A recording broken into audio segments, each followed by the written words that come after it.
Hello, ladies and gentlemen, and welcome back to the podcast. And today I'm going to give my review of AEW's Dynamite. Starting off tonight, we have Kyle Fletcher versus Shelton Benjamin in a Continental Classic tournament matchup. I thought it was an okay match, man. It was a back-and-forth matchup between Fletcher and Benjamin, with Benjamin keeping the pace of the match. Fletcher and Benjamin both exchange in the middle of the ring, with Benjamin hitting a power bomb on Fletcher in the middle of the ring. Fletcher then gets up, hits an elbow drop for a near fall. Shelton then hits multiple German suplexes in the middle of the ring on Fletcher, but Fletcher hits a roll-up using the ropes. Referee doesn't see it, pins for the 3, and your winner of the match is Kyle Fletcher. Hats off to Kyle Fletcher for getting the win in this matchup. Moving on from that, we have a Hook segment. Hook comes out to the ring, grabs a microphone. Hook talks about Nick Wayne. Hook then calls out Christian for the Hammerstein Ballroom. Hook then challenges Wayne tonight. After that, Christian comes out to the ring. Wayne and Kip Sabian attack Hook. Wayne then hits Hook's hand with a chair shot. And looks like we're going to have a matchup possibly between Christian Cage and Hook at the Hammerstein Ballroom. Moving on from that, we have the Dynamite Dozen Battle Royal, where the winner will face MJF at World's End for the Dynamite Diamond Ring.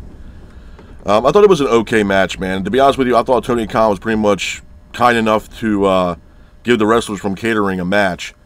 It was an okay match, back-and-forth matchup. O'Reilly and Cole eliminate Archer and Cage, which ultimately sets up a match next week between O'Reilly and Cole, and the winner of that match will face MJF at World's End.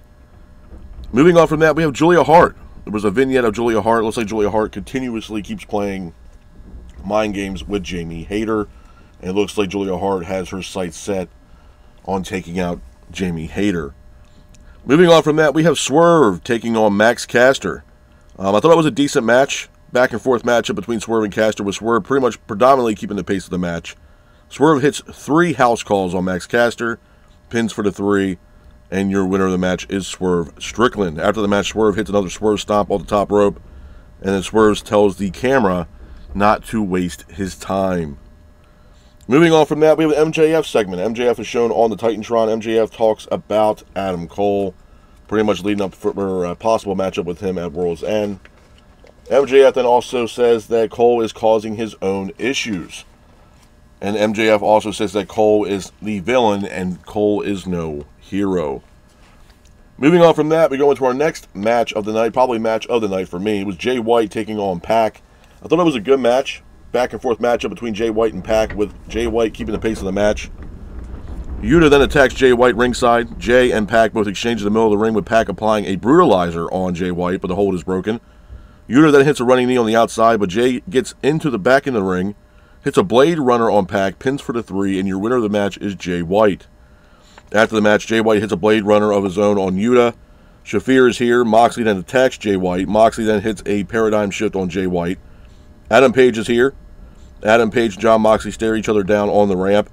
Orange Cassidy is dressed as a cameraman. All of a sudden, he attacks John Moxley. Page then attacks Moxley as well. Orange lands orange punches on the entire Death Riders stable. Jay then hits a Blade Runner on Moxley, and then Page hits a buckshot lariat as well on John Moxley. Moving on from that, we have a video package. In the video package, it looks like it was like the Old West. I thought it was put together really well. And all of a sudden, it looks like in the video package, they were saying that it was a most wanted person coming back into their town. And that person is none other than the returning of Bandito. Looks like Bandito is on his way back to AEW. Moving on from that, we have Anna Jay taking on Penelope Ford. I thought it was a decent match. Back-and-forth matchup between Anna Jay and Penelope Ford, with Ford keeping the pace of the match. But Anna Jay hits the finish on Ford, pins for the 3, and your winner of the match is Anna Jay. After the match, Anna grabs a microphone, calls out Mercedes Moné. Moné shows up. She walks out to the ring. Moné then mocks Chris Statlander, and she mocks Anna Jay. And then Jay attacks Mercedes Moné. Moving on from that, we go into the main event of AEW Dynamite. It's another Continental Classic tournament matchup. It is Brody King taking on Claudio Castagnoli. I thought it was a good match, man. It was a back-and-forth matchup between Brody King and Claudio Castagnoli, with King and Claudio both exchanging in the middle of the ring. King then hits a Death Valley driver. Claudio hits a Death Valley driver of his own on Brody King. King then gets up, hits a pile driver for a near fall, but Claudio hits a low blow, which allowed Claudio to hit the finish on Brody King, pins for the 3, And your winner of the match is Claudio Castagnoli. Hats off to Claudio Castagnoli for getting the win in this matchup. A couple of things I want to talk about, man, when it pertains to Dynamite before I get the hell up out of here. To be honest with you guys, man, I've said this now for the past couple weeks. And to be honest with you, I sound like a broken record. But I'm going to say it one more time, man. AEW needs story. That's just the bottom line of it. I for once, I'll say this. Do I think Dynamite last night was entirely bad? No. I'm not going to sit here and say that. I think the matches were decent. I will say the Kyle Fletcher-Shelton Benjamin match, I was happy with the outcome of that. I know some people might be disappointed with the fact that Benjamin didn't get the win. But I was assuming and hopeful that Kyle Fletcher would have won, especially due to the fact that he beat Will Ospreay. Will Ospreay is one of the best wrestlers on the planet today, and he is a household name right now for AEW. So Fletcher was coming into this match very strong, considering what he did to Will Ospreay at Full Gear. So I was expecting Fletcher to win in this matchup against Shelton Benjamin. But with that being said, man, they need story. AEW, I can't tell you how bad this company desperately needs a storyline that's captivating and brings the fans in. And I know 2025 is going to be a whole different outcome for AEW. They're going to smaller venues. They're starting with the Hammerstein Ballroom, which I think is a great idea for AEW. Now, if you guys don't know what the Hammerstein Ballroom is, the Hammerstein Ballroom is synonymous in pro wrestling. GCW has a lot of events at Hammerstein Ballroom, and it's more predominantly known from the times back in the day from ECW. ECW also used the Hammerstein Ballroom as well. And it's a great venue. It's a great venue. I've never been there personally. I've seen matches on TV from the Hammerstein Ballroom. It's a great venue. It's at the Manhattan Center. I mean, back in the day, Monday Night Raw, way back in the day, used the Manhattan Center to showcase their Raw episodes that weren't live, but they would have their Raw episodes for the Manhattan Center, which I thought was absolutely awesome. I think Raw actually had an anniversary show at the Manhattan Center as well, kind of paying homage to the original days of Monday Night Raw. It's a great venue, and I think AEW in the direction that they're going in 2025 with smaller venues, I think is going to be really great for them. The crowd should be great. They should be able to sell out every single show with the smaller venues. Because right now, roughly, they're selling maybe, I think, 1,600 to maybe 2,300 max, maybe. And that's being generous with ticket sales as far as people, attending these shows. And right now, they can't fill, the big arenas. And I think that's something, to be honest with you, I think that's something, even though they were okay the first couple years of AEW, I think that was something that AEW should have entertained in the first, couple years of their existence, is doing smaller venues to bring fans in, because it gave and I said this from the day one, AEW kind of gave that independent vibe, but they were able to showcase their talents on television. And to me, it was one of those things that brought AEW to the dance, and I'm happy that in 2025 they're going to be doing that. But, like I said, AEW needs story, man. And I'm not trying to bash this company. I'm not trying to have this company fail. I don't want AEW to fail, to be honest with you. I really don't. It's not tribalism, like, oh, I'm pro AEW or pro WWE. I want both companies to succeed and prosper moving forward, because at the end of the day, it gives men and women that wrestle professionally the opportunity to wrestle not just for WWE, but for AEW or TNA, which I will talk about TNA here towards the end of the podcast, because there was some news that broke yesterday about TNA. That I'll talk to you guys about briefly.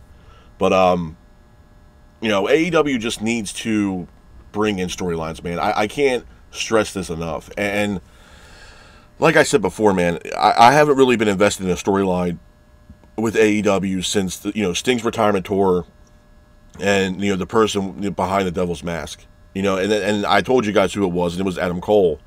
But it was a captivating story. And it was something that, the fans could get invested in, because no one knew who this person was attacking people backstage until we finally figured out it was Adam Cole, and Undisputed Kingdom was formed. But there hasn't been anything captivating storyline-wise since then, in my honest opinion. And, you can say, oh, the Jon Moxley storyline. That storyline's run flat, bro. It's not going anywhere. Do I think Jon Moxley is a guy that's going to carry this company on his back for the next 5 years? No, I do not. I just don't. And I'm not trying to say that Jon Moxley's not a great wrestler. He's great on the microphone. He's a hell of a talent. But he's just not the guy. I hate breaking it to you. It might be a hot take for a lot of people to understand that. I think Jon Moxley's great for AEW. And Tony Khan obviously has a lot of faith in Jon, which, I mean, that's clear as day. That's pretty evident. But, as far as somebody being the savior of AEW, I don't know who it's going to be at this point, man. You see Jay White last night with Adam Page, and then you see Orange Cassidy again attacking Jon Moxley. I really don't want to see Orange Cassidy again against Jon Moxley, man. Orange Cassidy, unfortunately, has to go down the back of the line. He got his ass beat at Full Gear. Bad. Really bad. And they beat the shit out of Orange Cassidy. So I don't really see the point of Orange Cassidy coming back and saying, you know what, I want one last hurrah. It ain't going to work, man. You know what I mean? It's just, Orange Cassidy is not going to be the guy that's going to dethrone Jon Moxley. It's not. You know, and I mentioned Bryan Danielson last week, and I told you guys that, you know, obviously he's not retired from full, he's retired from full in-ring wrestling, but he's also able to work a part-time schedule. I would love to see Bryan Danielson come back. You know what I mean? Kenny Omega, you know, the Young Bucks. You know, hopefully we see the Young Bucks here relatively soon leading up to World's End. But, you know, at this point, or maybe not even World's End, I mean, I think we're not going to see them probably until after World's End because I know they got a match up in New Japan. So I think at the end of the day, you know, the problem with AEW as well is that they don't know how to build younger talent. They just don't. You know what I mean? You look at the Ricky Starks situation; it's the same deal. And the Ricky Starks thing, honestly, it's mind-boggling to me, man. I don't get it. I don't understand it. I don't know what Ricky Starks did that was so goddamn bad for Tony Khan to say, you know what? Nope. No independent dates, nothing. Because he pulled him from a GCW event. He pulled him from a House of Glory event, I believe. So, you know, and Ricky Starks can't take any independent dates, which in this company, in AEW, the wrestlers are allowed to take independent dates and work for other companies and make money. But Ricky Starks can't. So I don't know what the hell happened with Ricky. I really don't. I don't think Ricky did anything bad or said anything bad about the company. But for some reason, you know, Tony Khan's not too keen on Ricky Starks right now. Which is ultimately hurting Ricky Starks' stock, to be honest with you, as far as what he can do in the ring and people looking at Ricky Starks. It's ultimately hurting Ricky more than anything. It's not benefiting him at all. And it's not benefiting AEW not putting him on television either. It's not. But AEW just needs story, bro. I think at the end of the day, that's really what the fans of AEW desperately want. You know, I'm all for them going to smaller venues, and that's fine. But I can tell you right now, man, if this is the best that we're going to get, even into 2025, it's going to be really bad for AEW. It really is. You know, to a point where I wouldn't be surprised if Time Warner and Warner Media say, you know what, hey, this shit's not panning out, man. It's not working. You know, TV ratings are in the toilet for both Dynamite and Collision. Rampage has been always in the toilet for ratings. You know, they can't sell tickets to these, you know, venues for people to attend. They can't sell out an arena. You know, and it's not a good look for AEW right now.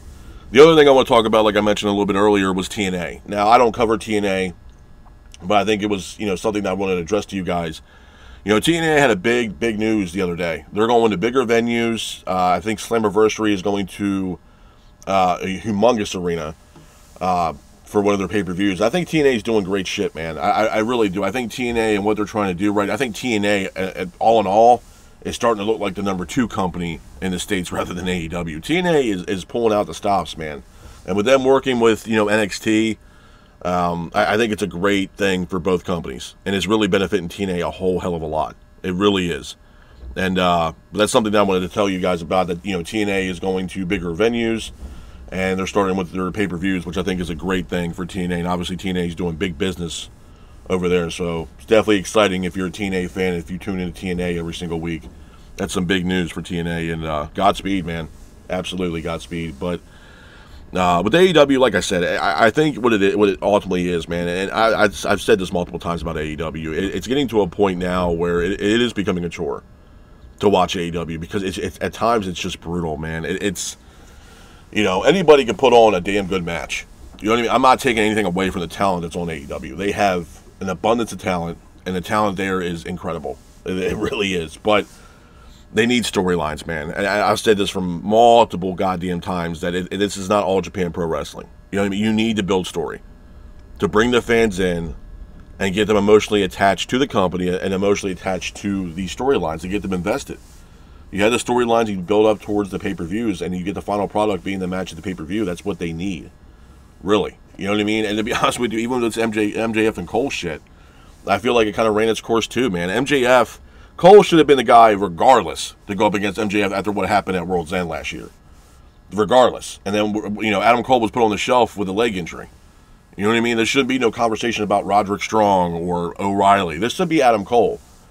You know what I mean? Obviously, MJF and Cole have some unfinished business about what happened at World's End. You know what I mean? And MJF hasn't even really had a match with Adam Cole since that. So, I mean, it should be called MJF. I don't know what the whole deal with Roderick Strong is and O'Reilly. I don't get that. I don't understand it. You know, it should be Adam Cole. And hopefully we get Adam Cole versus MJF at World's End, because that's the match to make.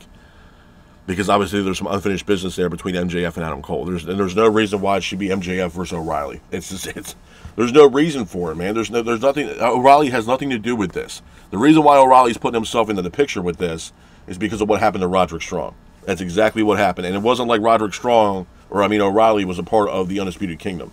It was Roderick Strong, Taven, Bennett, and Adam Cole, and Wardlow, if you want to say Wardlow's a part of it. But we haven't seen Wardlow in a long-ass time. So, things need to change, man. That's just the end-all, be-all. AEW needs to get their shit together. They need to have captivating storylines to get the fans invested. That's just the bottom line of it. And hopefully, going into 2025, AEW does build storylines that are captivating for the fans, and the fans can actually sink their teeth into and actually get invested into AEW's product. But with that being said, this is my review of AEW's Dynamite. I hope you guys are out there staying safe. Be careful, and remember, stay classic. Peace.